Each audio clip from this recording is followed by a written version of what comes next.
Selamat pagi, selamat berjumpa kembali Bapak Ibu Saudara dalam doa pagi hari ini. Kita bersyukur karena Tuhan masih pelihara kita sampai hari ini. Mari kita berdoa saudara. Terima kasih Bapak yang baik, kami mengucap syukur Engkau sudah tolong kami sepanjang malam, sehingga pagi hari ini kami boleh bangun dengan tubuh yang sehat. Terima kasih Tuhan, kami percaya Engkau juga yang akan menolong kami dalam kami menjalani sepanjang hari ini, dalam segala aktivitas kami. Sebelum kami lebih jauh menjalani hari ini, kami rindu mendengarkan firman Tuhan. Tuhan jamah setiap hati kami, agar firman-Mu menjadi kekuatan kami dalam kami menjalani sepanjang hari ini. Terpujilah Tuhan, kami siap mendengarkan firman Tuhan. Di dalam nama Tuhan Yesus kami berdoa bersyukur. Haleluya. Amin. Puji Tuhan, firman Tuhan pagi ini terambil dalam Bilangan pasal 13 ayat yang ke-30. Demikian firman Tuhan. Kemudian Kaleb mencoba menenteramkan hati bangsa itu di hadapan Musa. Katanya, tidak, kita akan maju dan menduduki negeri itu, sebab kita pasti akan mengalahkannya. Puji Tuhan saudara. Nah saudara, tanah Kanaan adalah negeri yang dijanjikan Tuhan kepada bangsa Israel. Negeri yang penuh susu dan madu, atau negeri yang diberkati oleh Tuhan. Nah, sebelum mencapai tanah perjanjian, Tuhan memerintahkan Musa memilih 12 orang sebagai wakil dari tiap-tiap suku yang ada di bangsa tersebut. Nah, mereka terdiri dari 12 suku.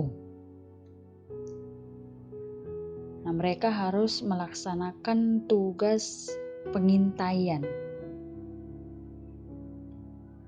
Kalau kita baca dalam ayat 25 sampai 26, di situ firman Tuhan, sesudah lewat 40 hari, pulanglah mereka dari pengintaian negeri itu, dan langsung datang kepada Musa dan Harun, dan segenap umat Israel di Kades di padang gurun. Nah, 10 orang saudara responnya negatif. Mereka diliputi rasa pesimis, rasa takut, dan ketidakmampuan. Namun 2 orang lain, yaitu Kaleb dan Yosua, mereka memberikan laporan berbeda. Karena dengan penuh iman, mereka mengatakan akan mampu memasuki tanah Kanaan dan mengalahkan musuh karena Tuhan menyertainya. Nah saudara, untuk menikmati janji Tuhan digenapi dalam kehidupan kita, dibutuhkan sikap hati atau respon yang benar. Bagaimana kita bisa menikmati berkat-berkat-Nya bila kita tidak pernah berhenti bersungut-sungut, mengeluh, pesimis, khawatir, dan pikiran negatif lainnya yang terus menguasai kita. Nah, itu hanya akan mempersulit kita sendiri untuk mengalami penggenapan janji Tuhan terjadi dalam hidup kita. Nah, dalam Bilangan 14 ayat yang ke-24 berkata bahwa Kaleb memiliki roh yang berbeda dari orang lain. Ia mengikut Tuhan sepenuh hati. Janji Tuhan tersimpan dalam hatinya, saudara. Nah, itulah yang membuat dia mampu memandang segala sesuatu dengan mata rohani. Raksasa-raksasa yang mereka lihat secara manusia pasti membuatnya takut, saudara. Tapi Kaleb dan Yosua menaruh percayanya kepada Tuhan. Saudara, pernyataan Kaleb adalah pernyataan iman. Dia yakin tidak ada perkara sukar bagi Tuhan. Itulah sebabnya dia sama sekali tidak terpengaruh keadaan atau situasi buruk sekalipun. Saudara, mentalitas kita menentukan kesuksesan atau kegagalan kita dalam menghadapi persoalan hidup. Kedua belas pengintai melihat negeri yang sama, penduduk yang sama, hasil bumi yang sama. Yang membedakan 10 pengintai bermental lemah, sedangkan 2 pengintai bermental pemenang, saudara. Yosua dan Kaleb tahu bahwa penduduk negeri itu memang seperti raksasa. Kotanya berkubu-kubu, tetapi mereka punya Tuhan yang luar biasa, yang sudah berjanji bahwa negeri itu milik mereka. Akibatnya 10 pengintai itu mati kena tulah. Itu bisa dibaca dalam Bilangan 14 ayat yang ke-37. Sedangkan Kaleb dan Yosua memasuki dan menduduki tanah Kanaan. Saudara yang dikasihi oleh Tuhan, hidup ini memang kadang sulit untuk dijalani. Tapi menjadi lebih sulit kalau kita bermental lemah. Seorang yang bermental kuat bukan berarti tidak pernah kalah. Ia pernah kalah, tapi tidak mau menyerah. Ia akan menghadapi setiap kesulitan dan menyelesaikannya sampai tuntas, saudara. Ia cepat bangkit dari kekalahannya, belajar dari kesalahannya, dan mencoba lagi.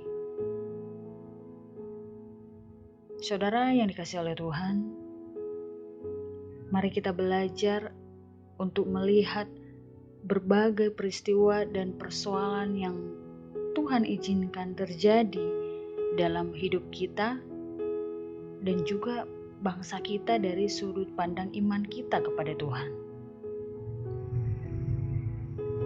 Apapun yang kita hadapi, saudara, hari-hari ini, mari kita melihat semua itu dari mata iman kita kepada Tuhan. Sehingga kita bisa berkata seperti Kaleb, bahwa kita pasti akan mengalahkannya. Apapun yang menjadi persoalan dan pergumulan kita hari ini, kita pasti akan mengalahkannya. Kita punya Kristus yang telah mengalahkan maut. Musuh terbesar kita telah dikalahkan dan ditaklukkan oleh kuasanya, saudara. Oleh karena itu, tidak ada persoalan yang terlalu besar bagi Tuhan, sehingga Ia tidak mampu menaklukkannya.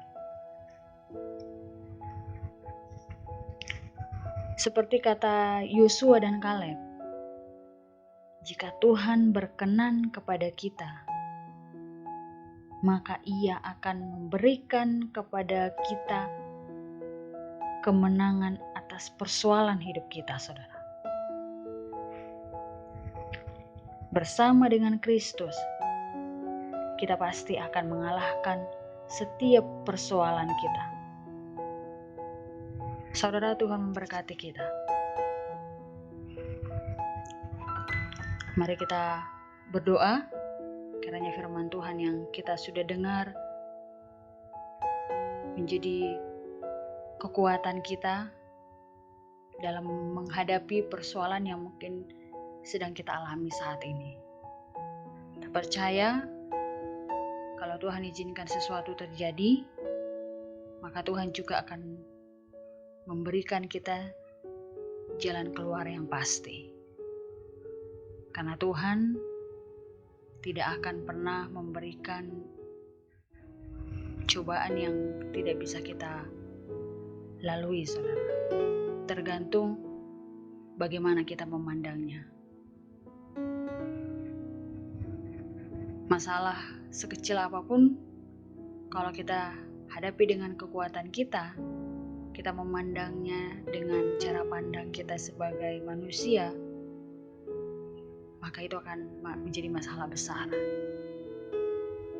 Tapi persoalan sebesar apapun, kalau kita berserah kepada Tuhan, punya iman kepada Tuhan, maka kita pasti memperoleh kemenangan. Mari kita berdoa, saudara.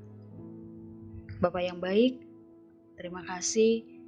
Kami mengucap syukur buat kasih Tuhan yang begitu besar dalam hidup kami, yang menolong kami, yang membela kami, yang memberikan kekuatan kepada kami sampai hari ini.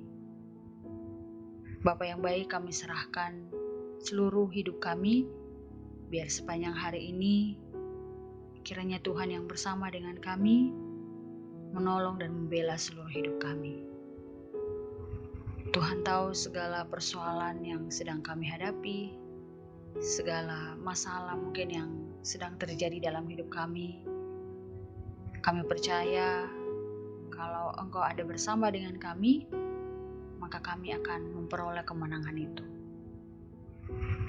Itu sebabnya saat ini kami mohon kepada Tuhan. Kami meminta Tuhan Engkau berkuasa atas hidup kami, bersamalah dengan kami, sehingga kemenangan demi kemenangan itu menjadi bagian kami. Berkati juga Tuhan kami dalam beraktivitas sepanjang hari ini. Tuhan berkati setiap aktivitas kami, berkati setiap aktivitas seluruh umat-umat-Mu, hamba-hamba-Mu. Engkau Tuhan yang membela supaya apa yang kami lakukan sepanjang hari ini, baik itu dalam usaha, pekerjaan, sekolah, bahkan seluruh aktivitas kami, kiranya Engkau Tuhan yang memberkati dan bekerja di dalamnya. Sehingga keberhasilan, kemenangan, keberkatan, itu menjadi bagian kami semua. Terima kasih Tuhan. Terpujilah nama Tuhan. Kami serahkan sepanjang hari ini ke dalam tangan-Mu. Kami percaya Engkau sudah mendengar doa kami, dan Engkau akan menolong kami dan memberkati seluruh hidup kami. Terpujilah Tuhan, kami menjalani hari ini. Kami serahkan roh jiwa tubuh kami hanya ke dalam tangan-Mu. Ini menjadi doa kami berdoa hanya di dalam nama Tuhan Yesus Kristus. Haleluya. Amin.